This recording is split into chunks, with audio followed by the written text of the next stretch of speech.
পার্থক্য দিতে পারে। মোট কথা তোমাদের এই প্রশ্নটি পরীক্ষায় পড়তে চলেছে, দেখে নিও, ঠিক আছে। 8 নম্বর প্রশ্ন হচ্ছে অচিরাচরিত শক্তির উপাদানের 3টি সুবিধা উল্লেখ করো বা আলোচনা করো। প্রশ্নটি এটিও তোমাদের পড়ার 100% চান্স আছে, ঠিক আছে। যতগুলি প্রশ্ন দিচ্ছি তোমরা ভালো করে প্র্যাকটিস করো, বারবার বলছি একটি প্রশ্ন ছাড়িয়ে যাবে না, কারণ এতগুলো চ্যাপ্টারের মধ্যে মাত্র 10টি প্রশ্ন, খুব কমে 10টি প্রশ্ন মুখস্থ করে যাও। 3 নম্বরে জয়টি দিবে তোমাদের তটি করে আসবে, এই 10টির মধ্যে তোমরা সব কমন পাবে, ঠিক আছে।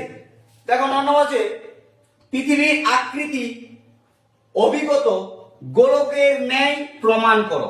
এই প্রশ্নটি বিশাল গুরুত্বপূর্ণ, ঠিক আছে। লাস্ট 10 নম্বর হচ্ছে কুলিন গ্রহ ও বামন গ্রহ এর মধ্যে পার্থক্য লেখো।